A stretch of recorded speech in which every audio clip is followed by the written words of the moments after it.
Today I want to speak on Psalm 77, verse 1 through 13, coming from the Complete Jewish Bible. I cry aloud to God, and he hears me. On the day of my distress, I am seeking Adonai. My hands are lifted up. My tears flow all night without ceasing. My heart refuses comfort. When remembering God, I moan. When I ponder, my spirit fails. Selah. You hold my eyelids and keep me from sleeping. I am too troubled to speak.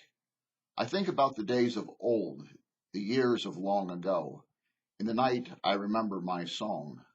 I commune with myself. My spirit inquires, will Adonai reject forever? Will he never show his favor again? Has his grace permanently disappeared? Is his word to all generations done away?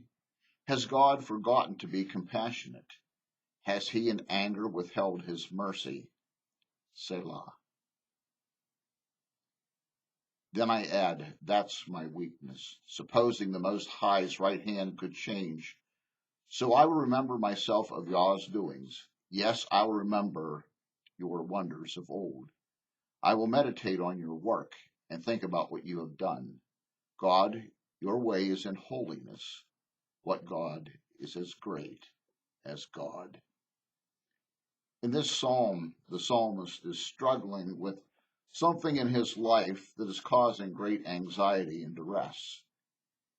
He recounts crying out to God and he admits that God heard him. Yet we are given indication that even though there's an assurance there that God heard him, it seemed to do very little to calm his spirit. Maybe you've been there. The psalmist identifies his day of personal trouble, and he professes of obediently taking that trouble to the Lord, but he says that his sore continued to seep in the night. This is imaginary, not of an actual physical sore, but more of a spiritual, mental, or emotional sore. And the psalmist adds, my soul refused to be comforted. The psalmist is having one of those nights when you go to bed and your mind is not shut down. You toss, you turn. You cannot find the right position that allows you to get comfortable and drift off to sleep. All attempts are futile. The psalmist makes some strong statements here regarding God and his relationship with God. He says, I remembered and was troubled, my spirit overwhelmed. Perhaps that is one of the most comforting things about the Psalms. They put into words many of the same things that cross our minds and enter into our thoughts. And there's a certain relief in that knowledge that we share good company with the psalmist, that we are not the only ones who've had those thoughts. In verse 4, the psalmist refers to God holding his eyes waking and references the inability to sleep. What this is talking about is being so burdened down that one cannot sleep, and an inability to articulate just what it is that is bothering you. Have you ever been there? Maybe recently? Then mention is made of the days of old and years of ancient time. When our world is in the midst of upheaval and change, we have a tendency to remember times in our lives that were not quite so taxing on our nerves or our sanity. These times offer us some sobering and soothing thoughts, and they also serve as a reminder that they are indeed from a time gone by that is unreasonable on our part to long for.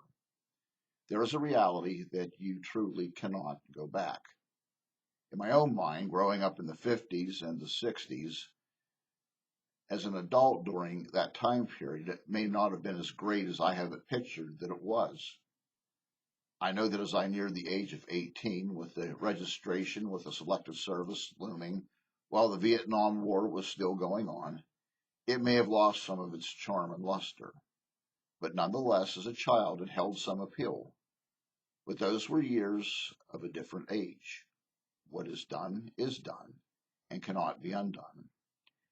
It may be there to draw memories or experiences from, but the inescapable conclusion is that where you are right now is what is critical.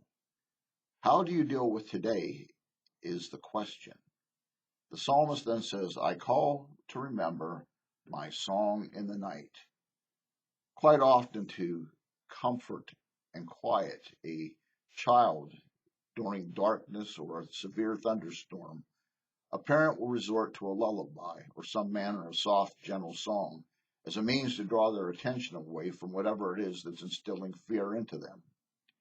It is trusting in something that offers a sense of security and stability when threats surface within our lives. The good old days.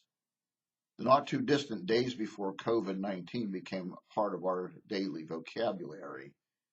Those were the good old days.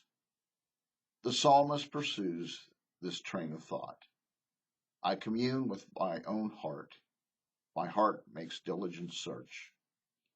Often, when we are looking for solutions for our problems, one of the last places we tend to go is deep inside ourselves to have those spiritual talks we normally seem to try and avoid like a plague. It is when we go deep that we finally ask the questions that we ourselves are reluctant to ask. Will God ignore me forever? Will his blessings for the future be unknown? Is there no mercy left to count on? Are his promises no longer to be counted on? Has God forgotten that I am here? Has his anger at me gotten the better of his grace? These are pretty provocative questions being asked, but notice how the psalmist begins to modify his attitude. The psalmist says, this is my weakness. This is my problem. I will remember God's mercy and grace. I will remember the works of the Lord. I will remember his past blessings. I will contemplate his deeds. I want you to see how the psalmist journeyed through all of life's problems and found God was still there. We humans are impatient, and we humans do not deal well with change. In our time of sheltering in place, socially distancing, and wearing face masks everywhere that we go, we find ourselves feeling awkward and alien. This is not what we are used to, yet is what we are called to bear. If you find yourself preoccupied with your current condition, realize it is normal for humans to do this. And so do not beat yourself up if you sometimes find yourself questioning God when adversity comes your way. In fact, when we question God, we will find ourselves in some pretty impressive company. David, who is credited with the majority of Psalms, questions God regularly, as does Job during his bad patch of life, as does Moses as he leads a rebellious people out of slavery toward a new land. It's during these times of questioning that we are asking for God to respond to us and sing us a lullaby, a song in the night, to let us know that he's still there singing back to us, to let us know that everything is going to be all right, even though we cannot see him in our current moment of darkness.